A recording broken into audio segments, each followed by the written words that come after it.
Nascimento de Jesus, eficácia salvífica da divina maternidade da Virgem Maria.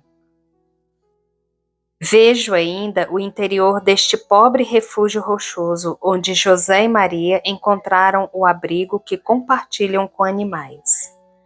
Um pequeno fogo está cochilando junto ao seu guardião. Maria levanta um pouco a cabeça da enxerga e olha. Vê José com a cabeça inclinada sobre o peito, como se estivesse pensando, e ela também acha que o cansaço deva ter vencido a sua boa vontade em ficar acordado todo o tempo. Maria sorri com um sorriso cheio de bondade e fazendo menos barulho do que pode fazer uma borboleta ao pousar sobre uma rosa, se põe sentada e depois de sentada se põe de joelhos.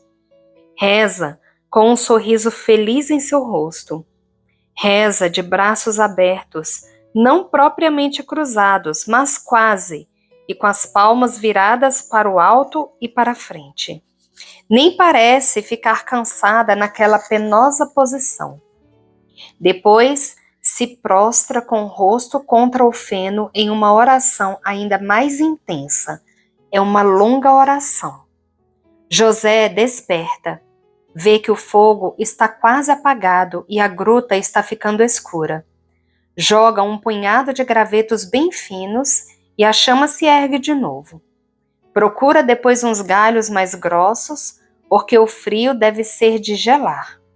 É o frio da noite serena de inverno que entra por todos os lados da gruta.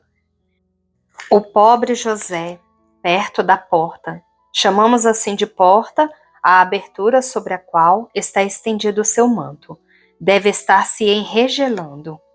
Ele aproxima as mãos da chama, desata as sandálias, aproxima também os pés.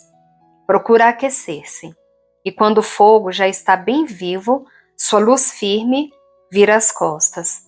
Mas agora não vê nada, nem mesmo a brancura do véu de Maria, que antes formava uma linha clara sobre o feno escuro. Põe-se de pé e lentamente vai se aproximando da enxerga. Não estás dormindo, Maria? Ele pergunta. Faz a mesma pergunta 3 vezes, até que Maria estremece e lhe responde: Estou rezando. Não estás precisando de nada? Não, José. Procura dormir um pouco, ou pelo menos descansar. Vou procurar, mas rezar não me cansa. Até logo, Maria. Até logo, José. Maria volta à sua posição. José, para não cair de novo no sono, põe-se de joelhos perto do fogo e reza. Reza, apertando as mãos sobre o rosto. Tira-as cada vez que precisa alimentar o fogo, voltando à sua fervorosa oração. Com exceção do barulho da lenha que crepita no fogo e o do burrinho que, de vez em quando, bate um casco no chão, não se ouve mais nada. Um pouco de luar está entrando por uma fenda do teto e parece a lâmina de alguma prata imaterial que vai se aproximando de Maria. A lâmina vai se alongando à medida que a lua vai ficando mais alta no céu e finalmente a alcança. Agora já está sobre a cabeça da orante, ornando-a com uma auréola de luz. Maria levanta a cabeça, como se tivesse sido chamada por uma voz do céu, e se põe de novo de joelhos. Oh, como é belo aqui! Maria ergue de novo a cabeça, que parece estar brilhando à luz branca da lua, e um sorriso não humano a transfigura. Que é que ela estará vendo? Que estará ouvindo? Que estará experimentando? Somente ela poderia dizer o que está vendo, ouvindo e o que experimentou na hora esplendorosa de sua maternidade. Eu vejo apenas a luz crescendo sempre mais ao redor dela. Parece descer do céu, saindo das pobres coisas que estão ao redor e parece emanar dela mesma ainda mais. Sua veste, de um azul escuro, parece agora de um suave celeste de miosótis. Suas mãos e seu rosto parecem ficar de um azul muito delicado, como os de alguém que fosse colocado sob o foco de uma imensa safira clara. Esta cor, ainda mais tênue, me faz lembrar as cores das minhas visões do Santo Paraíso e também a cor da chegada dos magos, uma cor que vai se difundindo sobre as coisas e as vestes, purificando tudo e tornando-as resplandecentes. A luz que se desprende sempre mais do corpo de Maria absorve a luz da lua e parece que ela atraia a si toda a luz do céu. Agora ela é a depositária da luz. É ela que deve dar esta luz ao mundo. E esta luz beatífica, incontrolável, imensurável, eterna e divina, está para ser dada e se anuncia como uma luz de aurora crescendo, um coro de átomos aumentando, a maré subindo, a nuvem do incenso espalhando-se para descer depois como uma enchente e estender-se como um véu. O teto, cheio de fendas, teias de aranha, entulhos que em cima se estendem para a frente, estão em equilíbrio por um milagre da estática. Esse teto que antes era tão enegrecido, enfumaçado e repelente, está parecendo agora o teto de uma sala real. Cada uma das grandes pedras é um bloco de prata, cada fenda é um lampejar de opalas, cada teia de aranha é um baldaquim precioso, confeccionado com prata e diamantes. Uma lagartixa grande e verde, que está dormindo em letargia entre duas pedras, parece um colar de esmeraldas esquecido por alguma rainha. Um cacho de morcegos, também em letargia, parece um precioso lampadário de ônix. O feno que está na manjedoura de cima já não é mais uma erva. São fios e mais fios de prata pura que tremulam no ar com a graça de uma cabeleira solta. A manjedoura de baixo está com sua madeira de cor escura transformada em bloco de prata brunida. As paredes estão cobertas de um brocado no qual a alvura da seda desaparece sob o bordado opalino do relevo. E o solo, o que é o solo agora? É um cristal que possui luz branca acesa em si mesmo. As saliências são como rosas de luz projetadas em homenagem ao solo. E os próprios buracos são vasos preciosos, de onde devem emanar aromas e perfumes. A luz vai se tornando cada vez mais forte. Ela fica insuportável para a vista. A Virgem desaparece nela como se estivesse sendo absorvida por um véu incandescente. E dele surge a Mãe. Sim, quando a luz volta a ser suportável aos meus olhos, vejo Maria com o filho recém-nascido nos braços. Um pequenino, todo róseo e gorducho, que agita os braços e esperneia. Tem as mãozinhas do tamanho de botões de rosa e seus pezinhos caberiam na corola de uma rosa. Ele solta vagidos com sua vozinha trêmula, como a de um cordeirinho que acaba de nascer, abrindo a boquinha que mais parece um moranguinho selvagem e mostrando a linguinha que bate repetidamente contra o véu palatino. Move a cabecinha loira, que me parece quase sem cabelos, essa cabecinha redonda que a mamãe sustenta na palma de sua mão, enquanto olha ao menino e o adora, chorando e rindo ao mesmo tempo, e se inclina para beijá-lo, não em sua cabecinha, mas em seu peito, onde está batendo seu coraçãozinho, batendo por nós. É nesse coração em que um dia haverá uma ferida, e Maria, com antecipação, já medica tal ferida com seu beijo imaculado de mãe. O boi, despertado pela claridade, levanta-se, fazendo um grande barulho com seus cascos, e muge, enquanto o burrinho vira a cabeça e urra.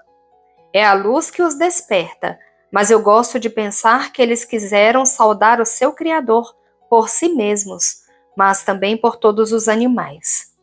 Também José, que quase extasiado estava rezando de um modo tão recolhido que nem notou o que estava acontecendo ao redor, volta a si da oração, vendo filtrar-se aquela estranha luz entre os dedos das mãos que estão unidas sobre o rosto. Tira então as mãos do rosto, levanta a cabeça e se vira para trás. O boi, que agora se pôs de pé, está escondendo Maria, mas ela diz: José, vem cá. José se aproxima dela e, ao ver, para dominado por um sentimento de reverência e está para cair de joelhos lá mesmo no lugar em que está. Mas Maria insiste dizendo: Vem cá, José. E firmando a mão esquerda sobre o feno, com a direita ela segura apertado contra o seu coração o menino. Levanta-se então, indo ao encontro de José, que caminha tropegamente, embaraçado pelo contraste do seu desejo de aproximar-se e o temor de ser irreverente. Aos pés do catre, os dois esposos se encontram e olham um para o outro num só e feliz pranto. Vem, vamos oferecer Jesus ao Pai, diz Maria. Enquanto José se ajoelha, ela se põe de pé entre dois troncos que sustentam o teto, levanta o filho em seus braços e diz: Eis-me aqui, Senhor. Por ele, ó Deus, eu te digo esta palavra. Eis-me aqui para fazer a tua vontade. Com ele estamos eu, Maria, e José, meu esposo. Eis-nos aqui, teu servo, Senhor. A tua vontade seja feita sempre por nós, em toda hora e em todos os acontecimentos, para a tua glória e pelo teu amor. Depois Maria se inclina e diz: Toma-o, José, oferecendo-lhe o menino. Eu? Tu o entregas a mim? Oh, não, eu não sou digno.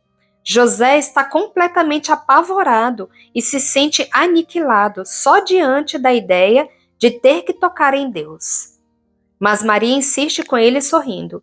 Tu és bem digno disso, sim. Ninguém mais do que tu. Por isso é que o Altíssimo te escolheu. Toma-o, José, e segura-o enquanto vou buscar as roupinhas. José, vermelho como escarlate, estende os braços e pega aquele embrulhinho de carne que está gritando de frio. E quando já está com ele nos braços, não se deixa mais levar pela vontade de tê-lo afastado do seu corpo pelo respeito, mas o aperta ao coração, dizendo numa grande explosão de pranto: Ó Senhor, ó meu Deus! Ao inclinar-se para beijar-lhe os pezinhos, percebe que eles estão frios e então senta-se no chão e o põe em seu colo, procurando cobri-lo com a veste marrom e as mãos aquecendo-o e defendendo-o do vento frio da noite. Ele bem que gostaria de ir para perto do fogo, mas passa por lá aquela corrente de ar da entrada. É melhor ficar por aqui mesmo. É melhor, aliás, ficar entre os animais que servem de escudo contra o ar e que produzem calor.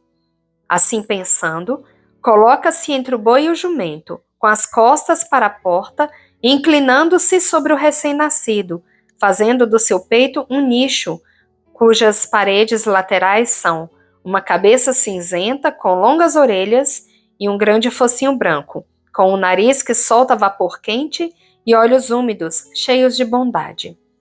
Maria abriu o baú, tirando linhos e coeiros. Depois foi para perto do fogo e aqueceu os panos. Vai então a José, envolvendo o menino naqueles tecidos mornos e no seu véu para proteger-lhe a cabecinha.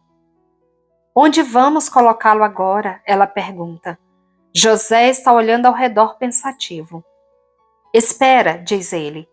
Vamos afastar um pouco os animais e o feno deles. Depois jogamos para baixo aquele feno que está no alto, colocando-o aqui dentro. A madeira da beirada protegerá o menino do ar frio, o feno lhe servirá de travesseiro, e o boi com o seu hálito o aquecerá um pouco. Para isso é melhor o boi, ele é mais paciente e sossegado. José põe mãos à obra enquanto Maria nina o seu menino, apertando-o ao coração, conservando sua face sobre a cabecinha para dar-lhe mais algum calor. José atiça o fogo, sem economizar mais a lenha, para conseguir uma boa chama, esquentar o feno e à medida que o feno se enxuga, ele o coloca no peito para que não se esfrie. Depois, quando já apanhou bastante para fazer um colchãozinho para o menino, vai até a manjedoura e o põe, de modo a tomar a forma de um pequeno berço. Está pronto, diz ele. Agora precisaríamos de uma coberta para cobrir o menino, pois o frio está forte. Toma o meu manto, diz Maria. Mas tu ficarás com frio. Oh, não faz mal, o cobertor é áspero demais. O manto é macio e quente. Eu não tenho frio algum, mas quero que ele não sofra mais. José pega, então, o grande manto de lã macia, de cor azul clara, e o coloca dobrado sobre o feno, com uma beirada que fica pendurada para fora da manjedoura. Assim, o primeiro leito do Salvador ficou pronto. E a mãe o leva com passos cheios de graça e doçura, a fim de colocá-lo na manjedoura, cobrindo-o com a beirada do manto, que ajeita também ao redor da cabecinha descoberta, que começou a afundar-se no feno, e estava protegida apenas pelo leve véu de Maria contra esta aspereza. Permanece descoberto somente o rostinho do tamanho do punho, e os dois, inclinados sobre a manjedoura, o ficam olhando felizes, enquanto ele dorme o seu primeiro sono, porque o calor bom dos coeiros e do feno lhe acalmou o choro, e o doce Jesus conciliou o sono. E assim cessa a visão. E a Virgem Maria diz a Maria Valtorta: Eu te havia prometido que ele te traria paz. Estás lembrada da paz que havia em ti nos dias do Natal? De quando me vias com o meu menino? Aquele era o teu tempo de paz. Agora é o teu tempo de sofrimento. Mas tu o sabes, é no sofrimento que se conquista a paz e toda a graça para nós e o próximo. Jesus homem revelou-se Jesus Deus, depois do tremendo sofrimento da paixão. Revelou-se como a paz, paz no céu, do qual ele tinha vindo, derramada sobre aqueles que no mundo o amam. Mas nas horas da paixão, ele, a paz do mundo, foi privado dela. Não teria sofrido se tivesse tido a paz, mas devia sofrer, sofrer de modo completo. Eu, Maria, redimi a mulher com a minha maternidade divina. Mas isso não foi mais que o início da redenção da mulher. Negando-me a quaisquer esponsais pelo voto de virgindade, eu tinha rejeitado todo o prazer de concupiscência e merecido a graça de Deus. Isso, porém, ainda não bastava, porque o pecado de Eva era uma árvore de 4 ramos: soberba, avareza, gula e luxúria. Todos os 4 deviam ser cortados, a fim de esterilizar a árvore desde as raízes. Humilhando-me profundamente, eu venci a soberba. Humilhei-me diante de todos. Não estou falando da minha humildade para com Deus. Esta é devida ao Altíssimo, por toda criatura. O Verbo de Deus a teve. Eu, uma mulher, a devia ter. Mas terás já refletido por quantas humilhações, da parte dos homens, eu tive que passar, sem me defender de modo nenhum? Até José, que era justo, me havia acusado em seu coração. Os outros, que não eram justos, tinham pecado por murmuração a respeito do meu estado. E o barulho dessas palavras veio, como uma onda amarga quebrar-se contra a minha natureza humana. Foram estas as primeiras das infinitas humilhações que a minha vida, como mãe de Jesus e do gênero humano, me fizeram sofrer. Humilhações de pobreza, humilhações de uma fugitiva, humilhações pelas censuras dos parentes e amigos, que, não sabendo a verdade, julgavam fraco o meu modo de ser mãe para com meu Jesus, quando ele se tornou jovem. Humilhações durante os 3 anos do seu ministério, humilhações cruéis na hora do Calvário, humilhações até em ter que reconhecer que eu não tinha com que comprar o lugar e os aromas para a sepultura do meu filho. Eu venci a avareza dos progenitores, renunciando antecipadamente ao meu filho. Uma mãe não renuncia nunca ao seu filho, a não ser que seja forçada. se essa renúncia for solicitada ao seu coração pela pátria, pelo amor de uma esposa ou até pelo próprio Deus, ela sente o desejo de insurgir-se contra a separação. É natural. O filho cresce em nosso ventre e nunca é completamente cortada a ligação que sua pessoa tem com a nossa. Mesmo depois de cortado o canal vital, que é o cordão umbilical, sempre fica um elo espiritual que nasce no coração da mãe, mais vivo e sensível do que um elo físico, o qual se introduz no coração do filho, esticando até a dor, se o amor de Deus, de uma criatura, da pátria, afasta o filho da própria mãe. Este elo se despedaça, dilacerando o coração, se a morte arrebata o filho de sua mãe. Eu renunciei ao meu filho desde o momento em que o tive. Dei-o a Deus, dei-o a vós. Eu me despojei do fruto do meu ventre para reparar o furto cometido por Eva do fruto de Deus.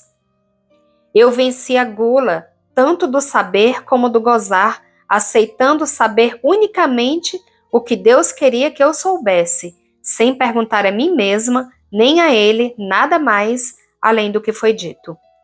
Acreditei sem investigar. Venci a gula do gozar porque neguei a mim mesma todo o sabor de sensualidade. Pus minha carne debaixo dos meus pés.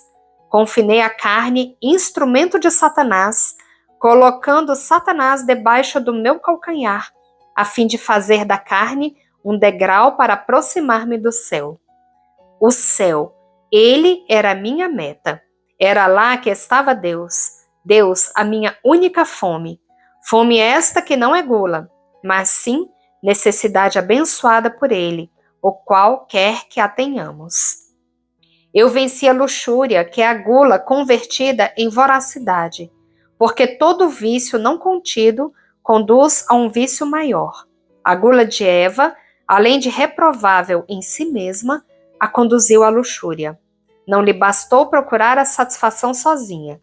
Quis levar o seu delito até uma refinada intensidade, conhecendo e se fazendo mestra de luxúria para o companheiro.